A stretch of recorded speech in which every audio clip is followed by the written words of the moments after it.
من الشيطان الرجيم بسم الله الرحمن الرحيم أولم يكفهم أنا أنزلنا عليك الكتاب يتلى عليهم سبحان ربك رب العزة عما يصفون وسلام على المرسلين والحمد لله رب العالمين۔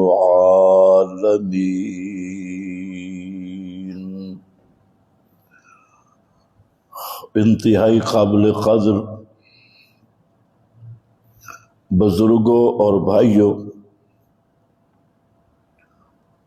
گزشتہ بیان میں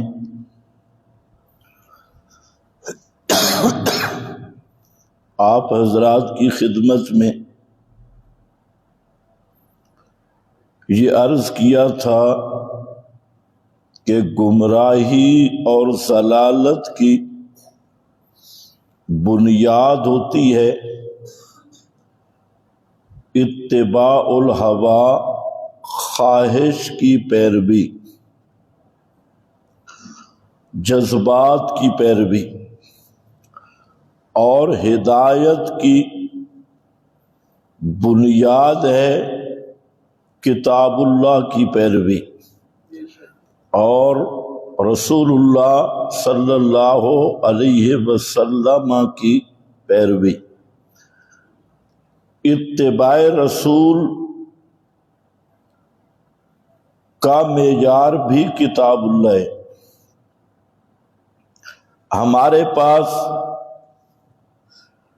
قطعی، صاف اور شفاف جو دین کا ماخذ موجود ہے وہ صرف کتاب اللہ ہے۔ اس کا یہ مطلب نہیں کہ اور مآخذ نہیں، قطعی، صاف، محفوظ ماخذ وہ صرف کتاب اللہ ہے۔ باقی دین اخذ کرنے کے جو ذرائع ہیں وہ یا تو قطعی نہیں یا محفوظ نہیں۔ تو اس لیے دین کا معیار محفوظ معیار اور صاف اور قطعی معیار وہ صرف کتاب اللہ ہے۔ اور یہی بات امام الانبیاء صلی اللہ علیہ وسلم نے امت کو بطور وصیت کے فرمائی۔ لیکن آج اس پرفتن دور میں سب فتنوں کی تشخیص تو اتباع الہوا ہے، عنوان بدلے ہوئے ہیں۔ ایک فتنہ ہے اکابر پرستی کا،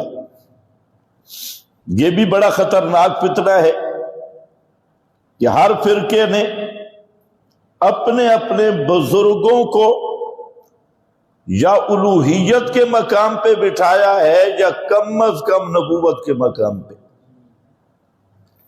حالانکہ صاف بات تھی اور واضح بات تھی کہ رسول اللہ صلی اللہ علیہ وسلم معصوم ہیں۔ اللہ تعالیٰ نے انبیاء کو معصوم بنایا اور امام الانبیاء صلی اللہ علیہ وسلم خاتم المعصومین ہیں، اور پھر آنکھیں بند کر کے آپ کی اتباع کا حکم دیا۔ آنکھیں بند کر کے کہاں سے لیا؟ فَاتَّبِعُونِی، یہ فَاتَّبِعُونِی تابعین، اور یہ تابعین کا مادہ اسی سے طبیعہ اور طبیعن ہے، اور طبیعہ اور طبیعن گائے کے اس بچے کو کہتے ہیں جو 1 سال کا ہو، اور اس 1 سال والے بچے کو طبیعن یا طبیعہ کیوں کہتے ہیں؟ اس لیے کہ وہ اندھا دھوند اپنی ماں کے پیچھے ہوتا ہے، اس کی ماں جدھر جا رہی ہے اس نے اسی کے قدم دیکھنے، اس کا کوئی اپنا پروگرام نہیں ہوتا، تو اسی سے لفظ اتباع نکلا ہے۔ اور اتباع محمدی یہ بغیر کسی شرط کے ہے، یہاں کوئی شرط نہیں، اس کو کہتے ہیں اتباع علی الاطلاق، اور یہ مقام صرف محمد الرسول اللہ کا ہے، یہ مقام کسی پیر کا نہیں، کسی مولوی کا نہیں، حتیٰ کہ یہ مقام امام ابو حنیفہ کا نہیں، امام شافعی کا نہیں، امام احمد کا نہیں، امام بخاری کا نہیں، امام مالک کا نہیں، امام مسلم کا نہیں، ابو داؤد ترمذی ابن ماجہ نسائی کا نہیں، یہ مقام فقط محمد الرسول اللہ صلی اللہ علیہ وسلم کا ہے کہ جن کی علی الاطلاق اتباع کی جائے گی، جو کریں جو فرمائیں۔ وجہ یہ ہے کہ اول تو آپ کو بھول لگتی نہیں، اور جو لگ جائے تو آپ نسیان اور بھول پہ باقی نہیں رکھے جاتے، خطا اور غلطی پہ باقی نہیں رکھے جاتے۔ اللہ تعالیٰ کی طرف سے تنبیہ، تربیت، اور اس خطا اور اس نسیان اور اس غلطی کی اصلاح ہو جاتی ہے۔ گناہ تو ہو نہیں سکتا، وہ تو ہے عصمت کی چادر، لیکن خطا اور نسیان جو بشری تقاضا ہے، کیونکہ پیغمبر بھی الہ نہیں ہوتا، اور جب الہ نہیں تو نسیان بھی ہو سکتا ہے، بھول بھی ہو سکتی ہے، اور خطا اجتہادی بھی ہو سکتی ہے، لیکن فرق یہ ہے کہ اللہ اپنے نبی کو نسیان، بھول یا خطا اجتہادی پہ باقی نہیں رکھتے، اصلاح کر دیتی۔ اس کے علاوہ یہ کسی کا مقام نہیں ہے۔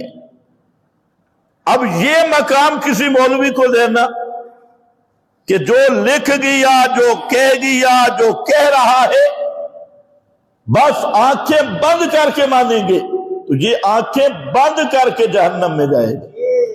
من کان فی ہذہ اعمی اعمی عن الدلیل عن البرہان فہو فی الآخرۃ اعمی۔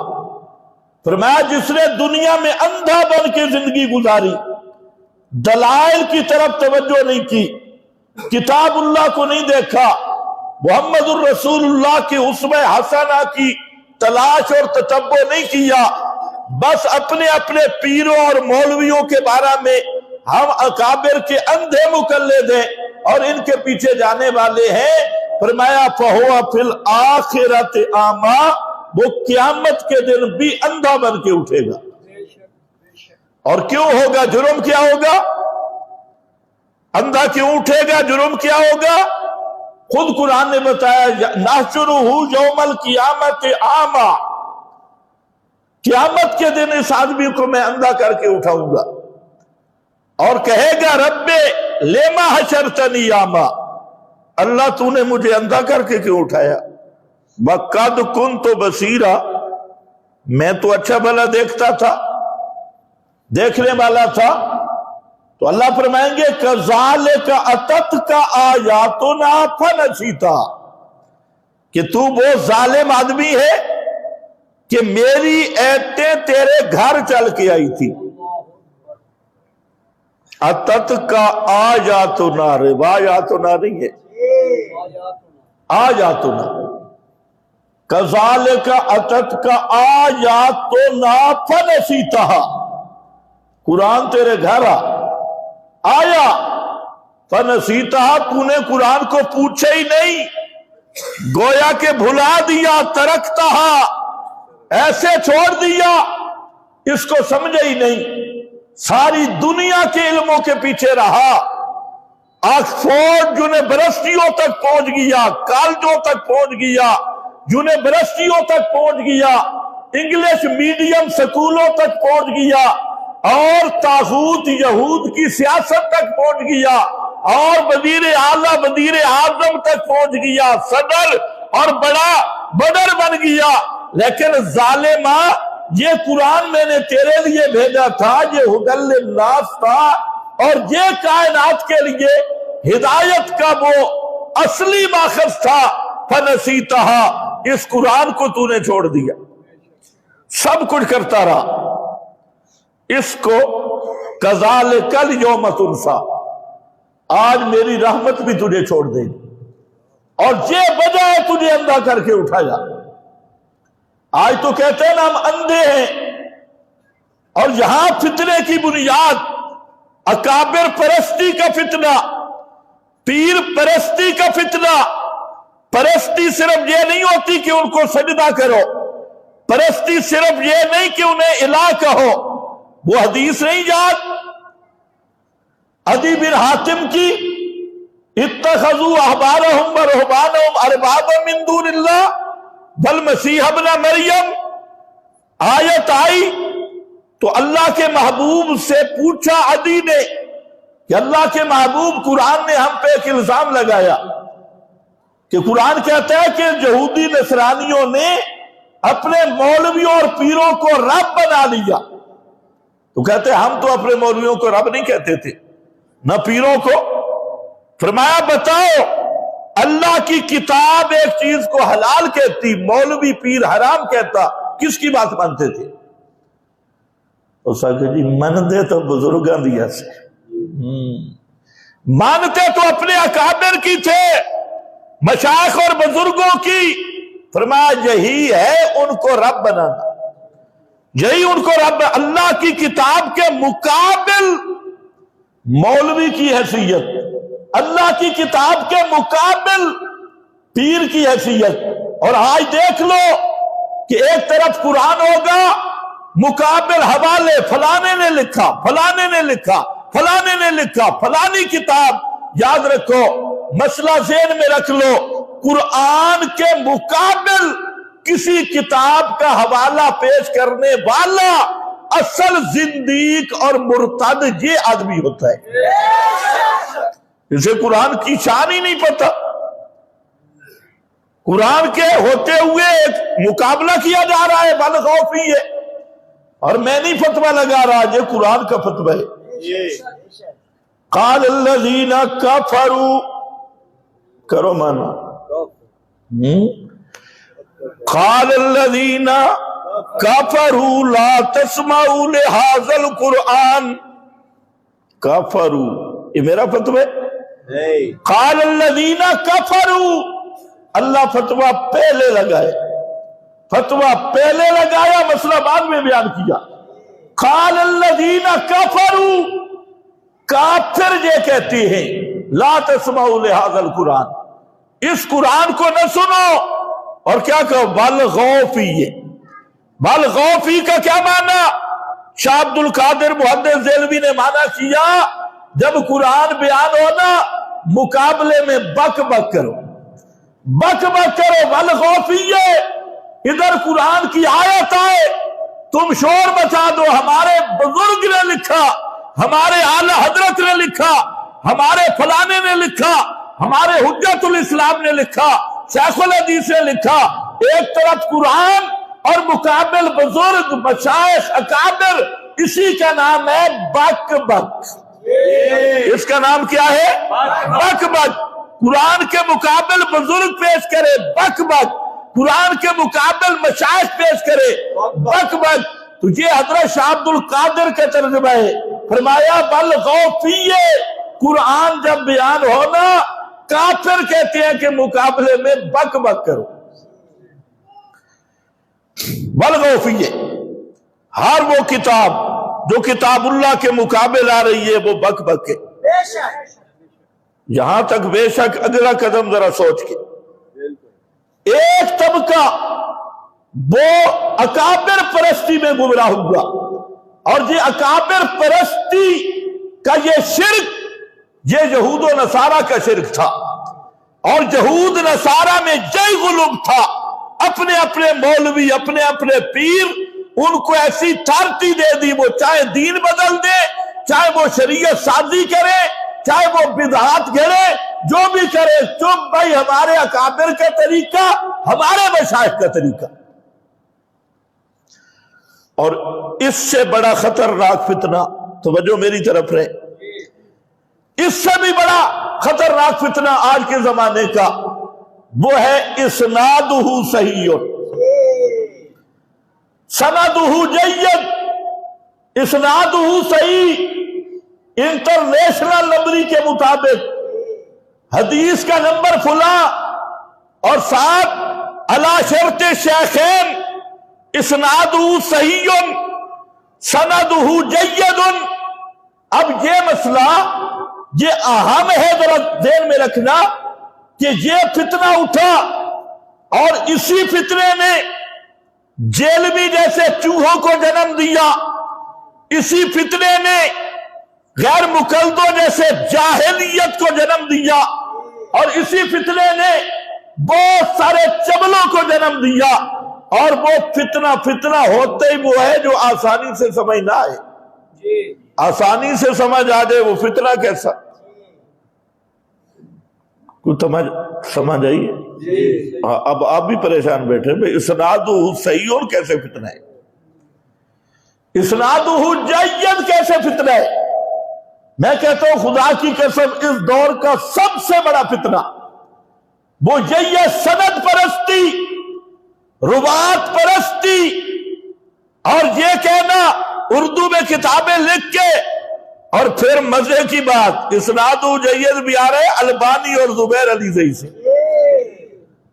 نہ جن کو نہ جید کا پتہ ہے نہ اسناد کا پتہ ہے، تو اسناد جید، تو یاد رکھ لو سب سے بڑا فتنہ حدیث کے نمبر سے پتہ نہیں چلے گا کہ فلانی جگہ پہ حدیث نمبر کھڑا ہے، ذرا توجہ میری طرف، مولویوں کو پھر بڑی تکلیف ہوگی، لیکن خیر ہے، ہم تکلیف دینے میں خوش ہوتی ہے، یہی تو وجہ ہے آج امت نظر ہی نہیں آ رہی، کدھر ہے امت؟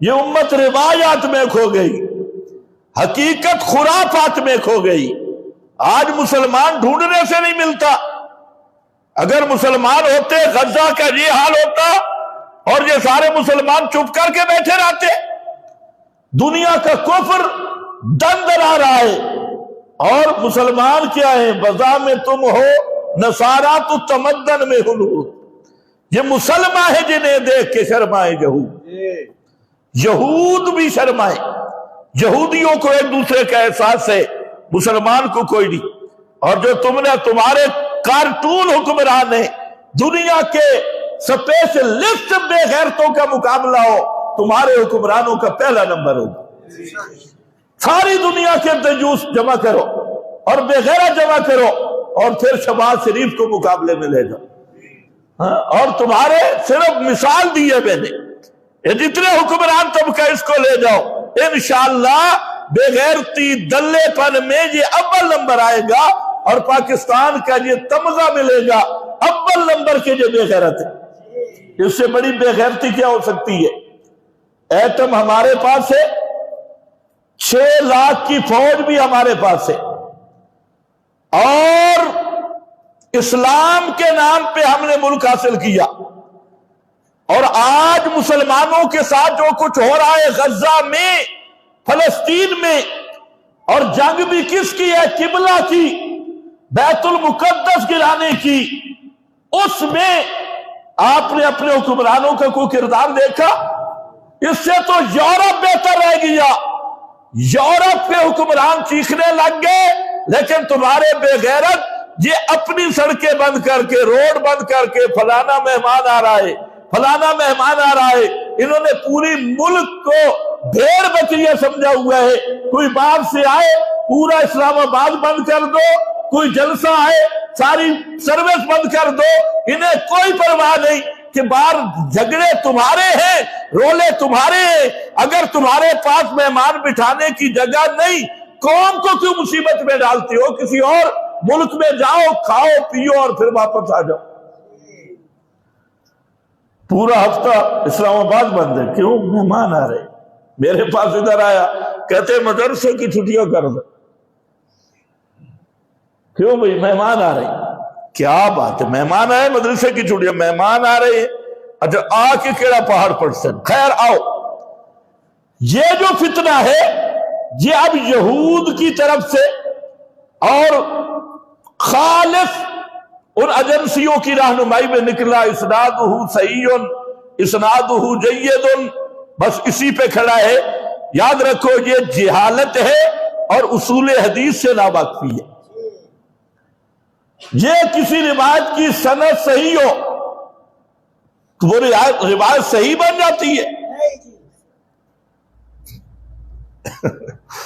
انہوں نے یہ سمجھا کہ اگر سند صحیح ہو نا بس حدیث صحیح ہے۔ اور نہ میرا بھائی، سند کا صحیح ہونا، صحت السند صحت الاسناد لا یستلزم صحت المتن۔ سارے محدثین سارے فقہا لکھ گئے کہ اس سے دھوکہ نہ کھانا کہ کسی روایت کی سند صحیح ہو تو وہ روایت بھی صحیح ہو، کوئی ضروری نہیں۔ آپ پریشان ہو گئے۔ روایت کی سند صحیح، سارے راوی سکھا، لیکن ضروری نہیں کہ وہ روایت بولو وہ روایت صحیح ہو، یہ کوئی ضروری نہیں۔ ہاں حدیث کے صحیح ہونے کے لیے ضروری ہے سند صحیح ہو، لیکن سند صحیح ہو تو روایت بھی صحیح ہے، یہ کوئی ضروری نہیں۔ اور یہی وجہ ہے کہ یہ لوگ نہیں سمجھتے، اس لیے کہ سند کے صحیح ہونے کے بعد سب سے پہلی شرط یہ ہے کہ وہ کتاب اللہ کے مخالف نہ ہو، قرآن کے مخالف نہ ہو۔ یہ سندیں ساری پیچھے رہ گئی قرآن کے، اور یہ میری بات نہیں۔ آج کچھ چبل اٹھ کے کہتے ہیں جی انکار حدیث کی بو آتی ہے، یہ اپنے ناک کا علاج کرا۔ یہ امام ابو حنیفہ، امام شافعی، امام احمد، امام مالک، امام بخاری خود اور سارے محدثین اہل اصول سب کا یہ ضابطہ ہے کہ اے لوگوں روایت کی سند صحیح ہو تب بھی روایت صحیح تب بنے گی کہ اس کے لیے شرط ہے کہ وہ کتاب اللہ کے مخالف نہ ہو۔ ایک اور بھی شرط ہے، 4 شرطیں ہیں سند صحیح ہونے کے بعد۔ اور یہ جتنے بیٹھے ہیں جی اسناد صحیح علی شرط شیخین فلاں، بس ٹھیک ہے، انٹرنیشنل نمبری کے مطابق فلانی، کہ آگے سارے ہوتے ہیں الو، کہتے ہیں بالکل صحیح ہے نا، اس کو پتہ نہیں حدیث صحیح ہوتی کیا ہے۔ سب سے پہلی بات ہے کہ قرآن کے مخالف نہ ہو، اور قرآن کہے اولئک هم الصادقون، نبی دے سارے صحابہ سچے۔ اور روایت کسی صحابی کو جھوٹا کہے سند صحیح ہو، وہ روایت صحیح ہوگی؟ نہیں۔ کیوں تم دھوکے میں پڑ گئے؟ قرآن کا انکا میت وانہم میتون انکم بعد ذالک لمیتون ثم انکم یوم القیامت تبعثون۔ اور قرآن کہے فیمسک التی قضا علیہ الموت، جس پہ موت آ جائے قیامت تک اس کی روح پھر بدن میں ہوتی نہیں۔ قرآن جو کہے اور روایت کہے تواد روح دفن نالی روح واپس آئے میں تے ادھے جیندے نے۔ بتا میرا بھائی کس کو مانے گا؟ اگر قرآن پہ ایمان ہے تو قرآن کا، اگر قرآن پہ ایمان نہیں تو پھر جا روایتوں کی طرف۔ قرآن کا ایمان، قرآن پہ ایمان نہیں، پھر اکابر پرستی والا شرک. جس طرح اکابر پرستی شرک ہے، اسی طرح روایت پرستی بھی شرک ہے. اور یہ یاد رکھ لو، پیغمبر کریم کی حدیث حجت ہے، لیکن نبی کی حدیث وہ ہے جو قرآن کے ساتھ چلے، جو قرآن کا بیان بنے، جو قرآن کی تفسیر بنے، قرآن سے ٹکرانے والا قول. مثال میں دیتا ہوں، مسلم میں حدیث ہے، مسلم میں، ترمذی میں، اور اسنادہ صحیح، سند بالکل صحیح ہے. اور وہ یہ ہے کہ نبی کریم علیہ السلام نے بغیر کسی عذر، بغیر کسی بارش کے، بارش بھی نہیں تھی، عذر بھی نہیں تھا، آپ نے کئی نمازیں اکٹھی کر کے پڑھی مدینہ کے اندر. اب اسناد صحیح تو آ گئی ہے، سند صحیح آ گیا، سند صحیح ہے، بارش بھی نہیں، سفر بھی نہیں، عذر بھی نہیں. اور بعض روایتوں سے پتہ چلتا ہے کئی دن کی نمازیں، بعض میں کچھ نمازیں مختلف جمع کر کے پڑھی. اب جو انٹرنیشنل نمبر والے، انٹرنیشنل نسل ہے، وہ کیا کہتے ہیں، حدیث نمبر فلاں، صفحہ نمبر فلاں. مجھے اس ہفتے میں 10 فون آئے اچھے اچھے مولویوں کے، خدا کے لیے اس حدیث کا جواب دو. میں نے کہا تمہارا دماغ خراب. اسناد صحیح، سند صحیح آ گیا، اور حدیث کیا آئی. میں نے کہا آپ مجھے یہ بتائے کہ اگر نمازوں کے لیے اوقات کی پابندی نہیں، توجہ میری طرف رہے، بغیر عذر کے جمع کرنی ہے، تو یہ جبریل کیوں آیا تھا؟ معراج کے بعد جبریل آیا تھا اور 2 دن آپ کے ساتھ رہا، اور جبریل نے بنا کر کے دیتا نمازوں کے اوقات کہ زور کی نماز کا وقت یہ ہے، عصر کا یہ ہے، مغرب کا یہ ہے، سارا کر کے پہلا وقت یہ ہے، آخری وقت یہ ہے. اور پھر فرمایا الوقت بین ھذا الوقتین، نمازوں کا جو وقت ہے ان 2 وقتوں کے درمیان ہے. یہ مرضی کرنی ہے. پھر کئی حدیثیں، حضرت جابر، بڑے بڑے صحابہ، وہ ناراض ہو رہے ہیں حکمرانوں پہ، اور اس وقت کے حکمران جو بعد کے تھے، یاد رکھو حضرت معاویہ کے بعد آنے والے، ان پہ وہ ناراض ہوئے کہ تم نماز لیٹ کیوں پڑھتے ہو، پہلے وقت میں کیوں نہیں پڑھتے؟ اگر بغیر کسی عذر مطر کے جمع کرنا ہے تو پھر ٹائم پہ پڑھنے کی کیا ضرورت ہے؟ پھر تو جب دکان سے آدمی چھٹی کرے نمازیں اکٹھی پڑھ لے، پھر وقتوں کی پابندی کیوں ہے؟ پھر نبی پاک علیہ السلام نے صحابہ کو حکم دیا کہ ایک وقت آئے گا حکمران نماز میں سستی کریں گے. یہ اس دور کی بات ہو رہی ہے، لیکن تم نے کیا کرنا ہے؟ جب نماز کا وقت آ جائے اپنے وقت پہ نماز پڑھنا، اور بعد میں جو آپ نماز پڑھیں گے وہ نفل ہوگی، جو فرض نماز ہے وہ اپنے وقت پہ علیحدہ پڑھ لینا.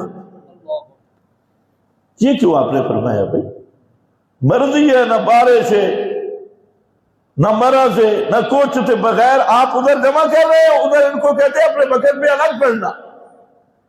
ادھر صحابہ ایک ایک کو پکڑ رہے ہیں، تھوڑا سا لیٹ ہو رہا ہے، پکڑ رہے ہیں بھائی آپ نماز کیوں لیٹ کر رہے ہیں؟ تو اگر یہ چھٹی ہے بھائی، جب بغیر عذر کے نمازیں جمع کرنا، تو پھر یہ کیا مسئلہ ہے؟ اب مولوی پریشان ہو گئے. میں نے کہا پریشان تم رہو گے کیونکہ تم نے دیکھا اسناد صحیح، اور تم نے امام سے نہیں پوچھا. ہمارا امام یہ ہے، قرآن ہمارا امام ہے. تم نے راویوں سے پوچھا، قرآن سے نہیں پوچھا. یا اللہ نماز کا کیا مسئلہ ہے؟ فرمایا ان الصلاۃ کانت علی المؤمنین کتابا موقوتا، نماز اللہ نے وقتوں میں فرض کی ہے اور وقتوں کے اندر پڑھنی ہے۔ اب قرآن کہتا ہے نماز وقتوں میں فرض ہے، وقتوں میں پڑھنی ہے۔ اور امام بخاری رحمت اللہ علیہ جب یہ چیپٹر لائے اوقات صلاۃ کا، نمازوں کا، سب سے پہلے یہی آیت لکھی ان الصلاۃ کانت علی المؤمنین کتابا موقوتا۔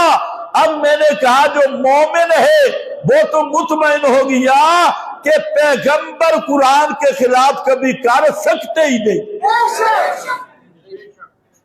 قرآن کہے وقتوں میں نماز فرض ہے کہ آپ بغیر عذر کے پڑھے کٹھی کر کے، کوئی عذر بھی نہ ہو۔ اور فرمایا کہ امت کے لیے آسانی، مطلب امت کے لیے آسانی یہ ہے کہ امت قرآن کا مخالفت کرے، قرآن کا انکار، یہ امت کے لیے آسانی ہے۔ اور کچھ عقل بھی ہے تو اس لیے یاد رکھو کہ سند صحیح ہونے سے یہ لازم نہیں کہ حدیث صحیح ہو، حدیث کی سند بھی دیکھیں گے۔ اور با امام ائمہ کا یہی کمال ہے، خصوصاً امام اعظم امام ابو حنیفہ، ان پہ خدا کی کروڑوں رحمتیں ہوں، انہوں نے یہی بتایا اور سند بعد میں پہلے ذرا متن چیک کریں گے، متن چیک کریں گے۔ متن سمجھتے ہو نا، جو کلمات ہے اس کو درایت کی کسوٹی پہ پرکھیں گے۔ سند کی بات یہ نیچے رہ جاتی ہے اور متن کی بات جو ہے یہ اوپر چلی جاتی ہے۔ لیکن تمہیں کیا تعارف کرایا گیا اور کیا کرایا جا رہا ہے؟ میں نے سوشل میڈیا پہ دیکھا بڑے بڑے مولوی وہ لگے ہیں جی اسنادہ صحیح ہو، سرا کوئی صحابی مجروح ہو رہا ہے جی سند صحیح ہے، پیغمبر کی عزت عرفی پہ حملہ ہو رہا ہے سند صحیح ہے، اور توحید پہ حملہ ہو رہا ہے سند صحیح ہے، پورے دین اسلام کو الٹا پیش کیا جا رہا ہے سند صحیح ہے، احکام بدلے جا رہے ہیں سند صحیح ہے۔ میں نے کہا سند کے بچے، تمہارے نسب کی سند غلط ہو گئی ہے، تم نے سمجھا کیا کہ دین لابارے سے سند کا صحیح ہونا یہ ضروری نہیں کہ متن بھی صحیح ہو۔ متن کے لیے شرط کھڑی ہے قرآن پہ پرکھیں گے، متن کے لیے شرط کھڑی ہے نبی کے صحابہ اور جن کی رب نے گارنٹی دی ہے انہوں نے بھی اس حدیث پہ عمل کیا ہے یا نہیں؟ کوئی سمجھ آئیے کہ نہیں؟ بھائی حدیث کدھر سے نکل کے آئی؟ ہندوستان سے، صحابہ سے آئی، اور جو حدیث کے راوی ہیں انہوں نے بھی عمل کیا۔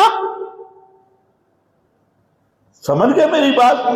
یہ دوسرا ترازو ہے عمل صحابہ، اور جس پر صحابہ نے عمل کیا نا اسی پہ پھر تابعین چلے، وہ تواتر عملی بن گیا، وہ امت میں تواتر عملی بن گیا۔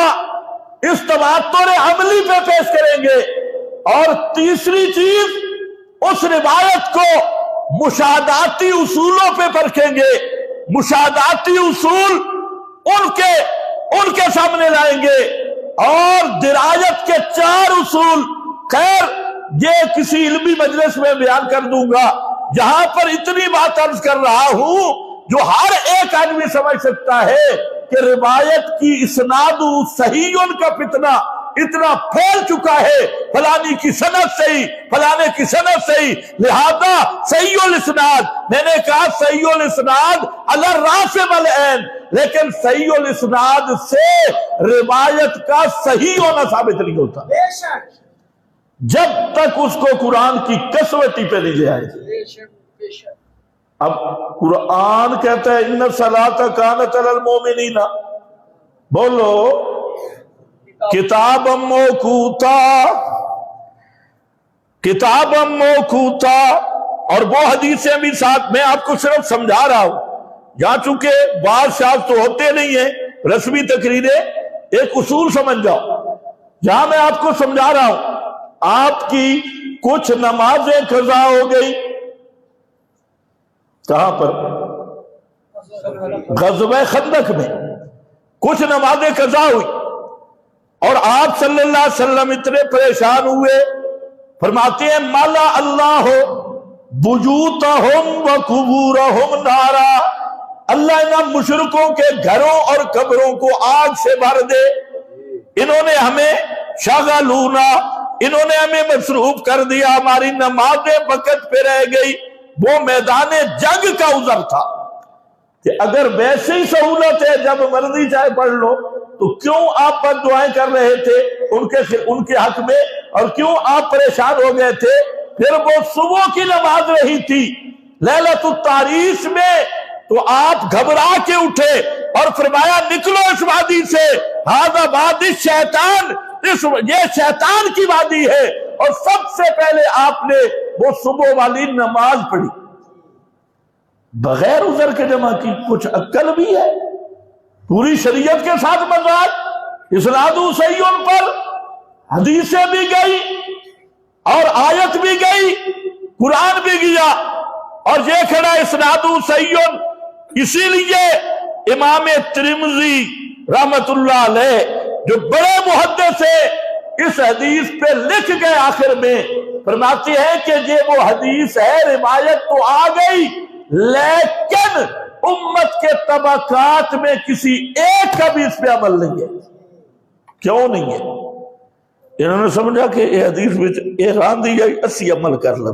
یہ نہیں سمجھا کیوں نہیں کہ سند صحیح ہے لیکن قرآن کے مخالف ہے، سند صحیح ہے لیکن قرآن کے مخالف ہے، سند صحیح ہے لیکن صحابہ نے اس پہ عمل نہیں کیا۔ بھائی صحیح سند کا مطلب کیا ہے کہ راوی سچا ہے، تو سچا راوی نہیں بھول سکتا۔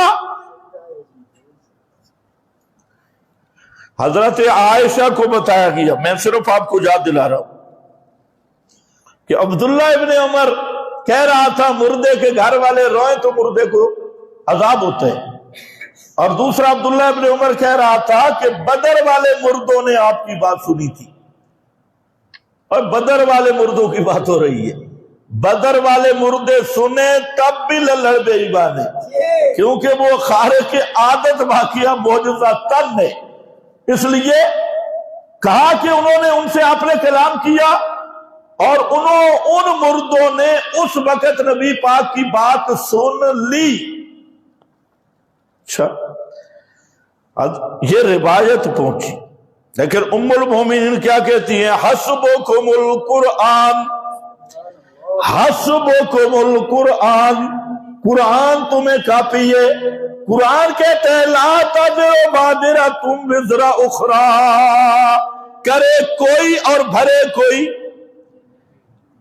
جو کرے گا وہی بھرے گا، اور روئیں گھر والے عذاب میت کو ملے۔ یہ کون سا طریق ہے؟ یہ قرآن کے خلاف ہے، اور فرمایا قرآن کہتا ہے ما انت بمسمع من فی القبور، قبرالے سن دے کوئی نہیں۔ یہ کسے کا؟ حضرت عائشہ نے قرآن پڑھا۔ اس لیے میرا بھائی پیغمبر کریم نے جو فرمایا مل مخرج کا جواب میں کہ فتنوں سے بچے گا تب کہ قرآن پہ پکا ہو جائے۔ روایت مان، لیکن شرط ہے کہ قرآن سے ٹکرائے، اور جو چیز قرآن سے ٹکرا گئی، میں کہتا ہوں وہ بزرگ کا قول بھی نہیں، وہ پیغمبر کا فرمان بھی رستے کی گڑبڑ ہے، رستے کی گڑبڑ ہے، ورنہ مسئلہ بالکل صاف ہے۔ اسنادہ صحیح، یہ آج کا فتنہ ہے، اور انٹرنیشنل نمبری کے مطابق، اور انٹرنیشنل نمبری جو طلبہ حدیث پڑھ رہے ہیں، ہم نے ان کو لگایا ہوئے اس انٹرنیشنل نمبری پہ ایک حدیث 27 جگہ پہ آئے گی، 26 جگہ پہ آئے گی، اور ایک نمبر سے مسئلہ حل نہیں ہوگا، سارے نمبر نکال کے پھر دیکھنا ہوگا، نہیں تو تو خود 10 نمبر بن جائے گا۔ ایک نمبر کا حوالہ دے کے سارے نمبر حذف، سارے نمبر نکال اس حدیث کے تو پھر پتہ چلے گا۔ تو بہرحال فتنوں میں ایک فتنہ یہ ہے، یہ بھی اتباع الہوا کا نتیجہ ہے۔ اب میں پرانا موضوع کو ختم کرنا چاہتا ہوں، اور اس میں نے آپ کے سامنے پڑھا تھا بخاری شریف، نبی کریم صلی اللہ علیہ وسلم، یاد ہے نا آپ کو موضوع؟ جلدی ختم کر لیں۔ کون سا موضوع چل رہا تھا؟ وفات النبی۔ وفات النبی، یہ تو تمہید کے اندر سے ایک نئی تمہید نکلے، تو میں اس کو کمپلیٹ کر دوں۔ حضرت نبی پاک صلی اللہ علیہ وسلم پہ کی وفات ہوئی، حضرت فاطمہ کی حدیث میں نے کہا 30 حدیث بخاری میں، پچھلے کے ساتھ ربط ملا لو، میں 5 منٹوں میں ختم کروں۔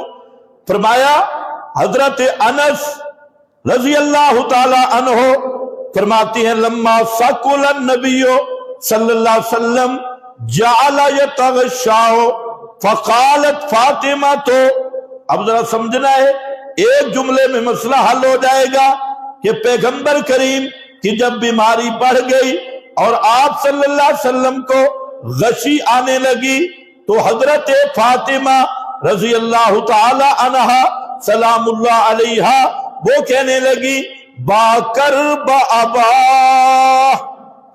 باکر با ابا، میرے ابا جان پہ سختی آ رہی ہے، مصیبت آ رہی ہے، شدت آ رہی ہے، باکر بابا، اے میرے ابا پہ، میرے ابا جان پہ سختیاں آ رہی ہے اور درد کی شدت آ رہی ہے۔ پیغمبر کریم نے فرمایا لیس علی ابی کے کرب بعد الیوم، کہ میرے بیٹا رو نہیں اور پریشان نہ ہو، آج یہ آخری تکلیف ہے۔ لیس علی ابی کے کرب بعد الیوم، آج کے بعد تیرے باپ پہ کوئی تکلیف نہیں آئے گی، یہ آخری تکلیف ہے۔ لیس علی ابی کے کرب بعد الیوم، آگے فرماتی ہے فلما ماتا، جب پیغمبر کریم فلما ماتا آپ پہ موت آ گئی، تو اس وقت کیا کہنے لگی حضرت فاطمہ؟ یا ابتا،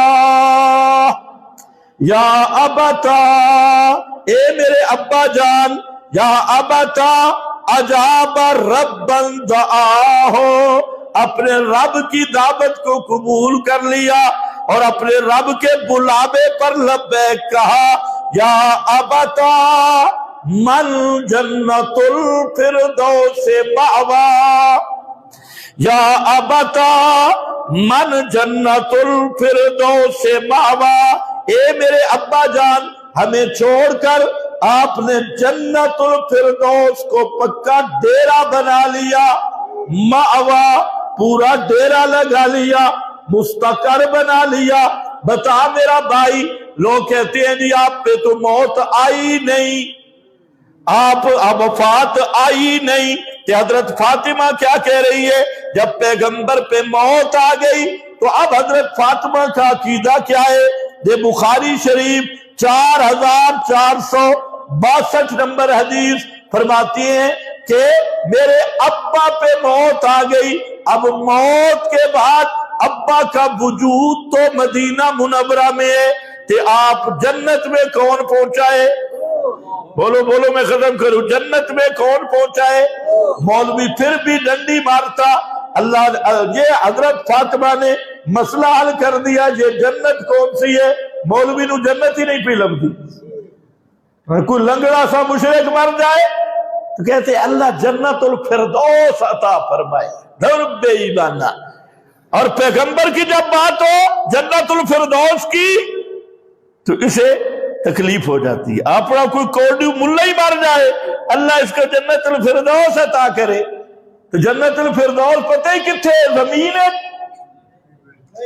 جنت الفردوس یہی بخاری سقفہ عرش الرحمن، سقفہ عرش الرحمن، جنت الفردوس کا چھت لنٹر رحمان کا عرش ہے، یہ وہ ہے۔ اور جنت وہ شروع کہاں سے ہوتی ہے؟ عند سدرۃ المنتہی، عندہا جنت المأویٰ، جنت کا پہلا مہمان خانہ اس کا نام المأویٰ ہے، جو سب سے پہلی مہمانی ہوتی ہے، اور وہ 7 آسمانوں سے اوپر ہے، وہ زمین کے اندر نہیں ہے۔ تو حضرت فاطمہ نے بتا دیا کہ میرے بابا آپ کا وجود مقدس تو مدینہ کی قبر میں ہے، اور جنت الفردوس میں کون پہنچائے؟ آپ کی پاک روح جنت الفردوس میں پہنچ گئی، اور 10 نہیں زیادہ حدیثیں جہاں موجود ہیں پیغمبر کریم نے یہی دعا مانگی تھی، اللہم الحقنی بالرفیق الاعلی، اللہ مجھے رفیق اعلیٰ پہنچا دے۔ اور رفیق اعلیٰ 14 صدیوں کے علماء متفق ہیں، حنبلی، شافعی، مالکی اور حنفی، سب کے سب، کوئی شرابی بخاری مسلم کی اٹھاؤ، سب کہتی ہیں یہ رفیق اعلیٰ المکان الذی یسکنون فیہا ارواح الانبیاء، یہ جنت کا وہ مقام ہے جو انبیاء کی ارواح کے رہنے کا پکا ٹھکانہ اور مستقر ہے۔ یہ حدیثیں نظر نہیں آتی، یہ حدیثیں ان کو نظر نہیں آتی۔ الانبیاء واحیاء فی قبورہم یصلون، یہ ادھر ہی آئے۔ کیوں؟ اس لیے کہ یہ حدیث قرآن اس پہ پہرا دے رہا ہے۔ قرآن بھی یہی کہتا ہے، یا ایتھا النفس المطمئنہ ارجعی الی ربک راضیۃ مرضیہ فادخلی فی عبادی وادخلی جنتی ان کان من المقربین فروح وریحان وجنت نعیم۔ اللہ فرماتے ہیں کوئی ہو مقرب مرنے والا، شہید ہو، نبی ہو، اللہ کا مقرب ہو مرنے والا، تو اس کی روح جاتی ہے جنت و نعیم۔ اب حدیث بھی قرآن بھی سمجھو ہے۔ تو پیغمبر کریم پہ موت آئی، اور موت کے بعد کہاں چلے گئے؟ بولو جنت، نہ کہو جنت الفردوس۔ جنت صرف نہیں، کیونکہ ادھر مولوی ڈنڈی مارتی، جنت الفردوس رفیق اعلیٰ، اور وہی ہے جگہ رہنے کی۔ یہ دنیا کیا ہے جس کے ساتھ محبت کرتا ہے۔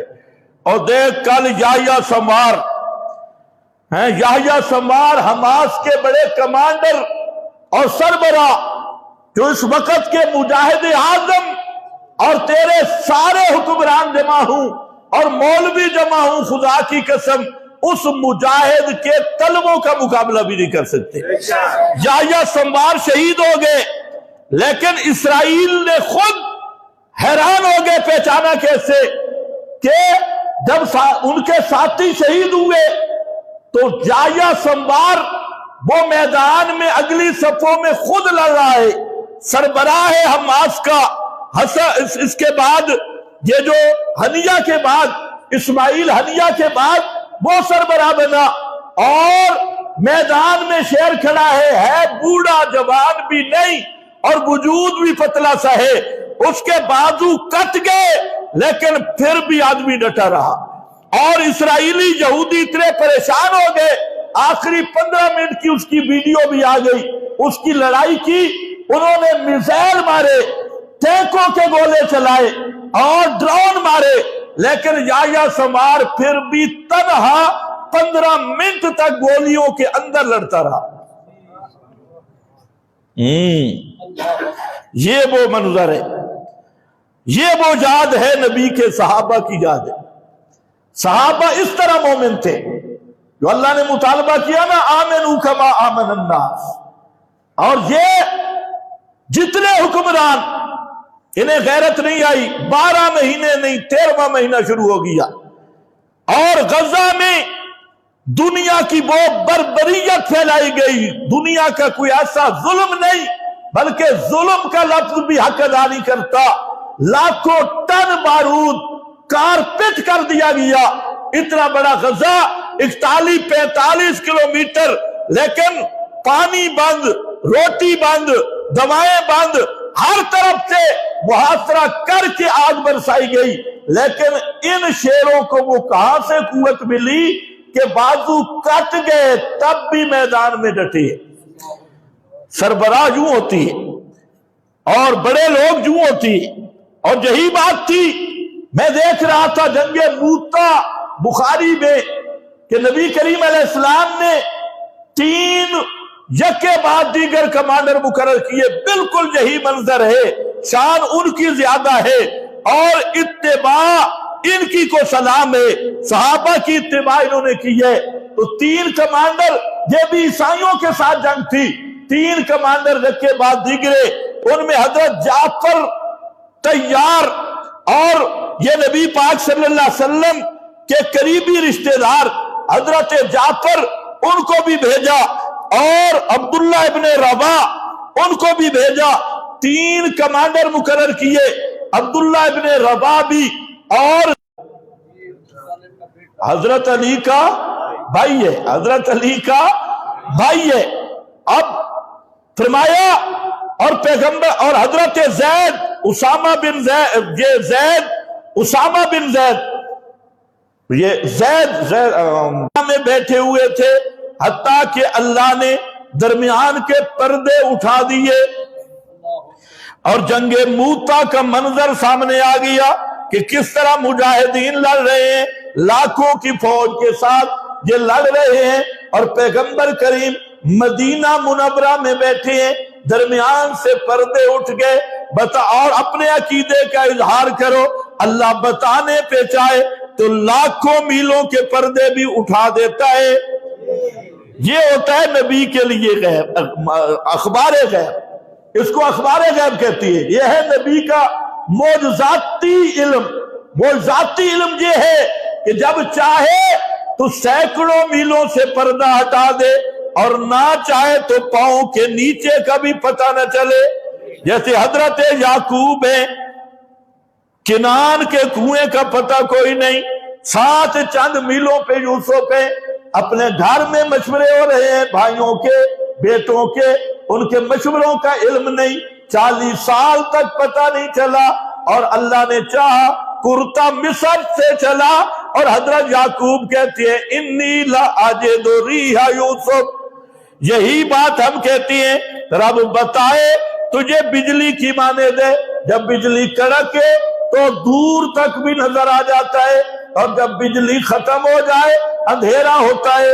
اللہ وحی کے ذریعے بتانا چاہے سینکڑوں میلوں سے بتا دیتا ہے، اور نہ بتانا چاہے تو گھر کا پتہ بھی لگتا نہیں.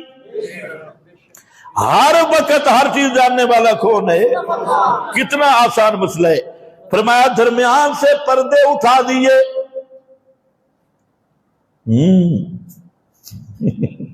بابا حیران بیٹھے، پیغمبر کریم منظر دیکھ رہے ہیں، اور گھر بیٹھ کے فرماتی ہیں کہ اِنَّا قُتِلَ زید.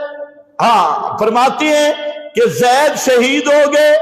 اور پھر فرمایا جعفر نے جھنڈا لیا، وہ بھی شہید ہو گئے. عبداللہ ابن رواح نے جھنڈا لیا، وہ بھی شہید ہو گئے. اور حضرت جعفر یہ شہید ہوئے، اور ان کو نیزے کے کتنے زخم لگے تھے. فرماتے ہیں بِضْعًا وَتِسْعِينَ مِنْ طَعْنَةٍ وَرَمِيَّةٍ. تیر اور نیزوں کے 90 سے زائد زخم لگے، لیکن جعفر پھر بھی میدان میں للکارتا رہا. اب یہ تو واقعہ ہے نا، اس کو اگر دیکھنا ہے تو حماس کے مجاہدین کو دیکھو. یہ تو سنی سنی بات ہے نا. بازو کٹ گئے، حضرت جعفر کے بازو کٹ گئے. ایک بازو کٹ گیا، اس نے جھنڈا دوسرے میں لے لیا. دوسرا کٹ گیا، اس نے جھنڈا منہ میں لے لیا. جب تک گردن نہیں کٹی جھنڈا نیچے نہیں آئے. آج تھوڑی سی تکلیف ہوتے گیا. تو یہ تو مجاہدین حماس اسی طرز پہ ہیں، اور پیغمبر کریم منظر بھی بیان کر رہے ہیں. اور بَعَيْنَاهُ تَذْرِفَانِ، آپ کی آنکھیں بھی بہ رہی ہیں، آنسو بھی آ رہے ہیں. میرا فلانا کمانڈر شہید ہو گیا، فلانا کمانڈر شہید ہو گیا. پھر آپ نے یکدم فرمایا جعفر جنت میں پہنچ گیا. جعفر مدینے میں بیٹھے ہیں، جعفر جنت میں جا پہنچا ہے. موت کے بعد شہید کی زندگی کہاں کی ہے؟ جنت میں جا پہنچا ہے. اور ان للڑوں کو بھی سمجھا دو، جنت میں جا پہنچائے۔ فرمایا بازو کٹ گئے، اللہ نے جعفر کو 2 پر عطا کر دیے اور وہ جنت میں اڑ رہا ہے، 2 پروں پہ اڑ رہا ہے، اس لیے کہتے ہیں جعفر تیار، تیار پروں والا جعفر، اسی لیے نام بھی پڑ گیا پروں والا جعفر۔ پیغمبر کریم 3 کمانڈر شہید ہو گئے۔ میں عرض یہ کرنا چاہتا ہوں، بڑے بڑے کمانڈر ہیں، کیا جہاد رک گیا؟ تحریک رک گئی؟ مشن رک گیا؟ نہیں رکا۔ فرمایا اب یہ 3 کمانڈر جب شہید ہوئے، اخذ الرایۃ زید فاصیب ثم اخذ جعفر فاصیب ثم اخذ ابن رواحہ فاصیب بعیناہ تذرفان حتی اخذ الرایۃ سیف من سیوف اللہ، حتیٰ کہ تلوار اب آ گئی سیف من سیوف اللہ کے ہاتھ۔ تلوار تو پہلے بھی تھی، کمانڈ، اب کمانڈ کس کے ہاتھ میں آ گئی؟ اللہ کی تلوار کے ہاتھ میں۔ کون تھا؟ اللہ کی تلوار کون ہے؟ پیغمبر کہتے ہیں سیف من سیوف اللہ، اللہ کی تلوار۔ وہ ان کے جب کمانڈ وہ خود آگے بڑھے اور سنبھال لیا اس کو، بڑی عبرت ہے یہودیوں کے لیے، نصرانیوں کے لیے۔ یہ سمجھتے ہیں کمانڈر شہید ہو گئے، تاریخ ختم ہو جائے گی، نامزد کمانڈر 3 شہید ہو گئے، 4تھا خود کھڑا ہو گیا، خود بخود کھڑا ہوا۔